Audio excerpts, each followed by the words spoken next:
In the name of the God who created us, the God who transformed us, and the God who sustains us. Amen.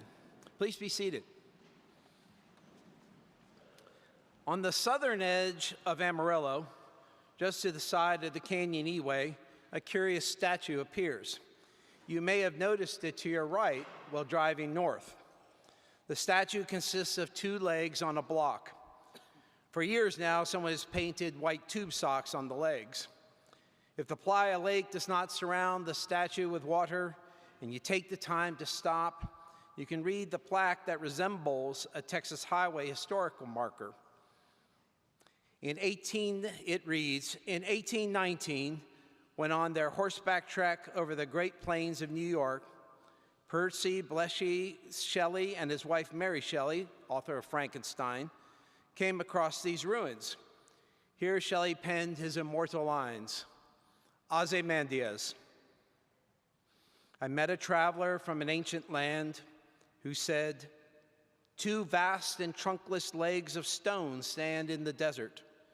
Near them on the sand, half sunk, a shattered visage lies whose frown and wrinkled lip and sneer of cold command tell that its sculpture well those passions read, which yet survive, stamped on these lifeless things, the hand that mocked them and the heart that fed.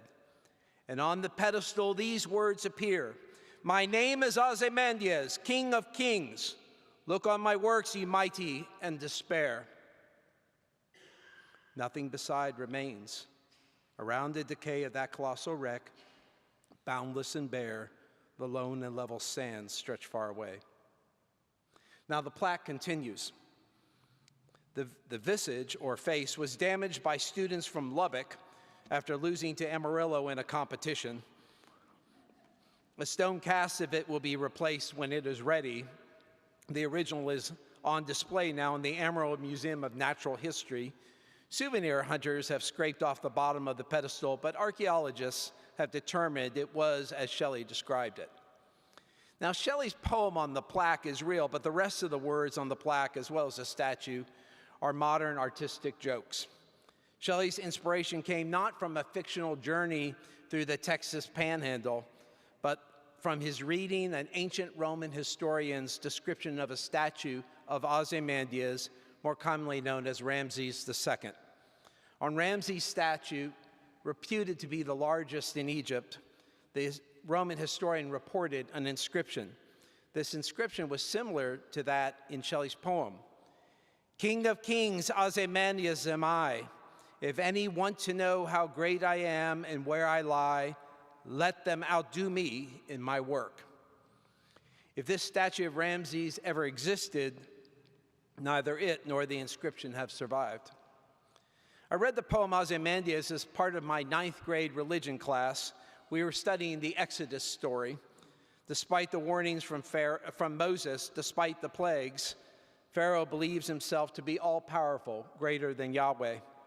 As a consequence, Yahweh drowns Pharaoh, his chariots, and his chariot drivers into the sea. Similarly, the boasts of the King of Kings, Ozymandias, prove hollow, as nothing but decay and desolation surround the statue. In the poem, little remains of the statue, just legs and a half-sunk, damaged, detached head. Just as Exodus also powerfully demonstrates, Shelley shows the folly of human power, its transitory and essentially foolish nature. In the Gospel of Luke today, we witness a different kind of power. Whereas Ozymandias takes place on a desert plain, the story of the Transfiguration occurs on a mountaintop. There are clear parallels to Moses in this story. As Moses went up to the mountain to talk with Yahweh, Jesus goes up to the mountain to pray to God. Jesus' face changes like Moses's did when Moses came down Mount Sinai bearing the 2 tablets of the covenant. Jesus' clothes are transformed, becoming dazzling white. The stage is set for a great announcement from God, one as significant as when God gave his people the 10 Commandments. Moses and Elijah appear, speaking with Jesus about what he will do in Jerusalem. Already we can predict the events in Jerusalem will be momentous, definitive for the ministry of Jesus. Peter, John, and James shake off their sleep. In the excitement of the moment, Peter blurts out that they should make 3 dwellings or booths, one for Jesus and the other 2 for Moses and Elijah. The words have not left Peter's mouth before a terrifying cloud covers them, obscuring the disciples' sight so they cannot see God. From the cloud comes the announcement, "This is my son, my chosen. Listen to him." Immediately, the cloud, Moses, and Elijah disappear, leaving Jesus standing alone. Jesus and these disciples come down the mountain. The 3 disciples don't talk about what happened for a long time. The Gospels even fail to tell us on which mountain the transfiguration occurred. And so, a great opportunity was lost. Well, Peter never built those booths. We could have done great things on that mountaintop. A visitor center, complete with a church and interpretive exhibits, would have properly commemorated this holy moment. Meticulously researched replica booths, such as Peter would have built if given more time and some encouragement, would have been displayed to give us context. A film would play every 20 minutes to educate visitors on the importance of the site, culminating in a highly realistic animated recreation of Moses and Elijah arriving, the cloud, the voice, the whole deal. These visitors would pay a relatively modest entry fee to maintain this holy place, but the cost would be worth it. Travelers would perform pilgrimages to touch the very stones Jesus, Peter, James, John, Moses, and Elijah touched. Each pilgrim praying the experience at Mount Transfiguration would transform their spiritual lives. The obligatory gift shop would market biblical bobbleheads, Roman legionnaire uniforms and weapons for children, a bit tasteless, but they sell well, and Lego kits of the Transfiguration and other events from Jesus' life. Tide laundry detergent would be a sponsor. Let Tide make your clothes dazzling white. We could have built a landmark, one that looked out over the country and proclaimed the power of God. Each passerby would see the Transfiguration complex and remember the story. Each visitor would remember how Moses, who represented the law, and Elijah, who represented the prophets, appeared with Jesus as the story pointed the way to Jerusalem. Each guest would understand that the law and the prophets culminated in Jesus. Moses and Elijah disappeared, but Jesus remained. Each would recognize how the white robe of Jesus represents a new way, a way more pure and more divine than any other. Each would see that as white is the sum of all colors, each of us has a place in Jesus. The focus of Mount Transfiguration could have been, a giant statue of Jesus with a grand inscription underneath proclaiming, "He is King of Kings, Lord of all, listen to him." It would have been great. Why didn't Jesus think to do it? Maybe it's not too late. Perhaps we can build our own Mount Transfiguration on a mesa near Amarillo.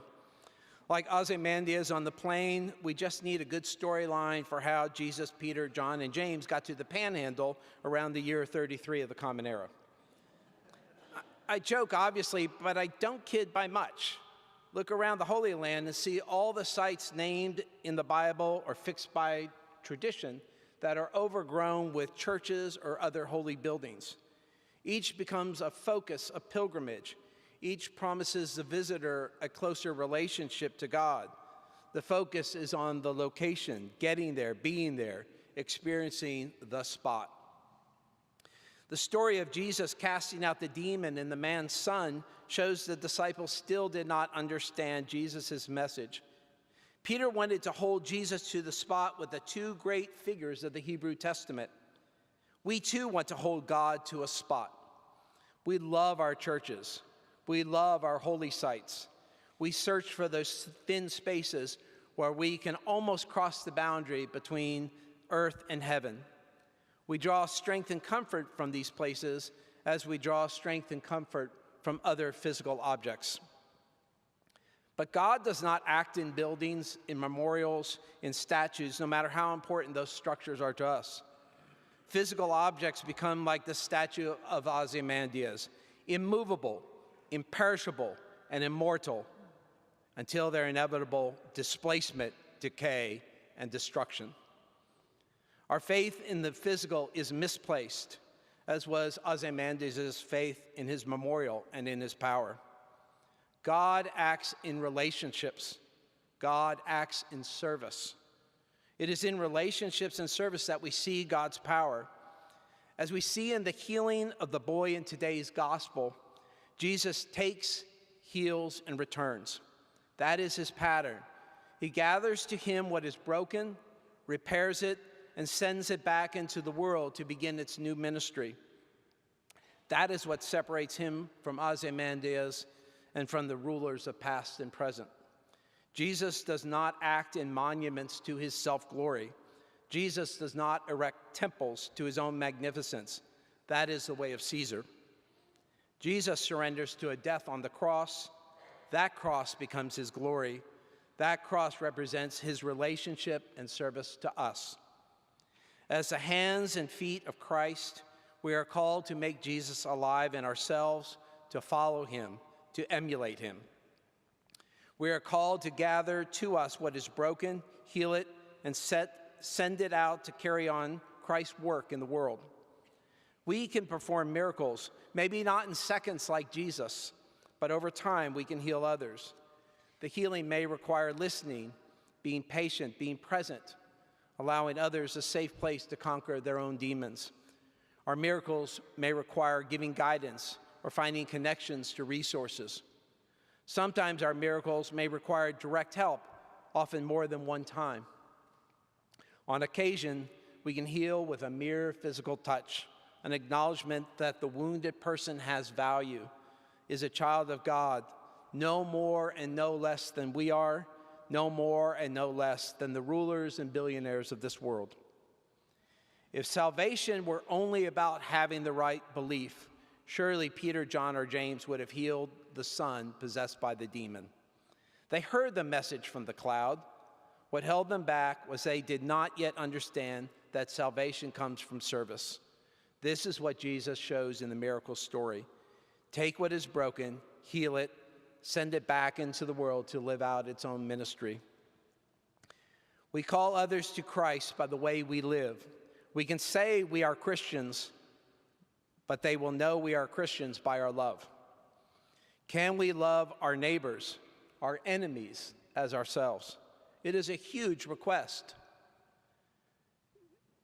Father Gregory Boyle, a Jesuit priest in Los Angeles and the founder of the largest gang intervention, rehabilitation, and reentry program in the world, preaches two unwavering principles that are indispensable in success in turning people from gangs and gang violence. Those two principles are simple. Everybody is unshakably good, no exceptions, and we belong to each other, no exceptions. Everyone is unshakably good, no exceptions, and we belong to each other, no exceptions. In these incredibly divisive times, can we say that? Can we do that? The no exceptions part is hard. Think of the worst person you can, and can you state that that person is unshakably good and that you belong to that person? Tough, isn't it? But that is what we as Christians, as Episcopalians, have sworn in our baptismal covenants to do. And as much as I may hate at times to remember my baptismal covenant, I need to live it. Or at least I need to try again and again to live it. If by the grace of God I succeed, to quote Ramses II, if anyone wants to know how great I am and where I lie, let them outdo me in my work. But if I should live this life of relationship and service to which God calls all of us, please, no statue, please, particularly not one with white tube socks.